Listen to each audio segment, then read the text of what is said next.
Rocket artillery has matured from simple rockets on launch rails to complex indirect fire systems. Many NATO forces field the US-designed M270 multiple launch rocket system. Battlefront have added a plastic MLRS as part of the new releases for British forces in Team Yankee. Mine have just arrived, so join me for a look inside the box.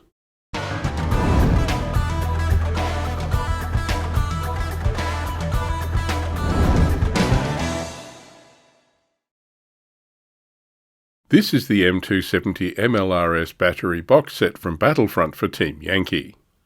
It's been released as part of the new British forces, but the box will also build an American or West German version. Rockets have long had military applications, but it was weapons like the Nebelwerfer and Katyusha that heralded their widespread use as artillery. While a mainstay of Warsaw Pact armies, rocket artillery was traditionally a secondary consideration to cannons in NATO forces. The M270 was a joint project between the US and several NATO nations. MLRS is a mobile system designed to shoot and then quickly relocate to avoid counter-battery fire. Computerized fire control systems enable each battery to fire while the launcher vehicles are widely dispersed. This also reduces vulnerability to return fire. The launch vehicle is based on the Bradley fighting vehicle chassis and has 12 rockets in two 6-rocket cells. These cells are palletized for quick and easy reloading. It can fire a number of rocket munitions, including dual-purpose improved conventional munition bomblets. Given the heavier payloads of the rockets over conventional artillery shells, MLRS can quickly saturate a target area with overwhelming indirect fire. If we look at the back of the box, we can see an image of a completed kit and an exploded assembly diagram.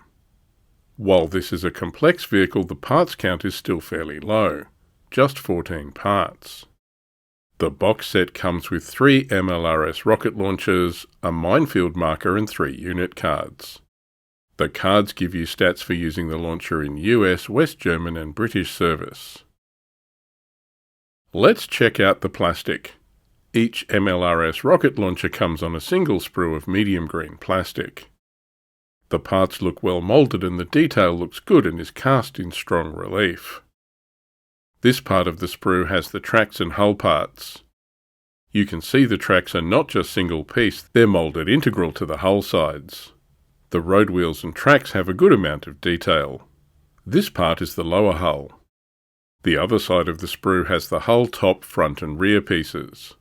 Note, all the hatches are closed. There's no option for adding a commander figure to any of these. Given there'll be join seams on all these upper hull surfaces, take some care to get the fit right during assembly to avoid gaps. The rest of the parts are for the missile launcher. This part with the strengthening ribs is the launcher turntable on the back of the vehicle. The missile launcher is a box with the top, bottom, front and rear panels. You can clearly see the 2 cells of missiles, each cell with 6 missiles. This arrangement allows quick reload of the launcher from palletized packs. The launcher box is held up with a couple of hydraulic arms. The parts for these are located between the track parts on the sprue. Note that there is D-shaped keying on the round pins on these, so you are guided to the correct assembly. So that's all the parts you need to build an MLRS launch vehicle. As I said, the detail looks good and stands in strong relief. This is up to the usual good standard of current Battlefront plastics. Having major joins on the edges of the hull might leave gaps, but this kit has a lot of engineering included to prevent this. The edges of the joining parts are angled to fit together, and the parts have interlocking tabs to guide correct fit. I haven't seen this solution used as extensively on a Battlefront kit before. The only downside is some of the heavy sprue gates are located exactly where the tabs are, making it tricky to trim them down to match the join surface chamfer without carving up the tabs. It can be done, but this complex cleanup on all these parts makes the build take a while. Despite this, the overall result looks great, and with a bit of care during assembly, gaps can be mostly avoided. Just don't expect to be able to slap these together quickly. Let's look at using MLRS on the tabletop in Team Yankee. Here's the unit card. It's a tank unit with the MLRS and Minelet special rules. MLRS is a new rule just for this unit. Because each rocket carries so many submunitions compared to artillery shells, each MLRS launcher counts as 2 weapons when firing. This means a battery of 3 launchers counts as 6 weapons when firing a bombardment. MLRS batteries must pay an additional point to add minelets. Minelets mean that once per game the battery can fire minelets instead of an artillery bombardment. This allows placement of 1 minefield token per 3 weapons firing. Remember the MLRS rule here when working this out. The tokens are placed within 2 inches or 5 centimetres of the aim point. Check out the rules on page 55 of the rulebook for full details. Courage, morale and remount are all 4+. Skill is a 3+. That's useful for ranging in. Assault and counter-attack are not applicable. This means the unit must break off if assaulted. MLRS is hit on a 4+. Front and side armour are 0 and top armour is 1. That's a bit of an odd arrangement, but I guess top armour of 1 gives some protection against infantry assault, artillery and minefields. Tactical move is 10 inches or 25 centimetres, with some good dash speeds of 24 inches or 60 centimetres across country and 32 inches or 80 centimetres on the road. Cross is a 2+.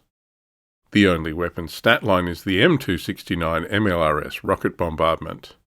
This makes a salvo attack with a range of up to 120 inches or 300 centimetres. Anti-tank is 3 with a 5+ firepower. This means MLRS has a big reach, but the submunitions pack a relatively light punch. The unit has no machine guns for AA or self-defence. They would have to rely on good placement out of sight of direct fire or friendly screening units for protection. The box contains cards for West German, British and US units. Each MLRS is 3 points. You can add minelets to the entire battery for 1 additional point. Having 3 vehicles in a box is a bit of a problem for Brits and West Germans who can field up to 4 in a battery. If you want to field 4 on the table, you'll have to buy another box of 3 launchers, which will then leave you with 2 vehicles spare. Not very cost effective. Unfortunately, MLRS isn't available as a single sprue from Battlefront as at May 2020. However, Battlefront have confirmed it will be added soon. Too bad they discontinued Tanks the Modern Age, as that was a good way to pick up extra vehicles for Team Yankee. US forces are limited to 3 launches maximum per battery, so this isn't a problem for them. So that's the M270 MLRS battery box set for Team Yankee. In all, it's a fun unit to shake things up a bit on the tabletop.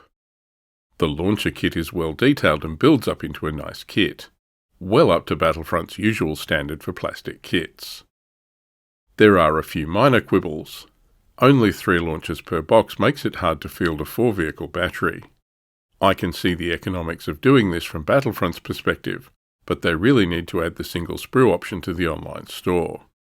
The edge engineering on the hull parts might make these take a bit longer to clean up during assembly, but the end result of minimising gaps is worth it. You only get 1 minefield token, but since 3 MLRS count as 6 weapons firing, you really need 2. Not a big issue. You can make cool minefield tokens from old CDs like this one. But this is all very minor stuff. MLRS has been much anticipated and I'm sure a lot of people will be trying them out. I know my British forces will give them a shot.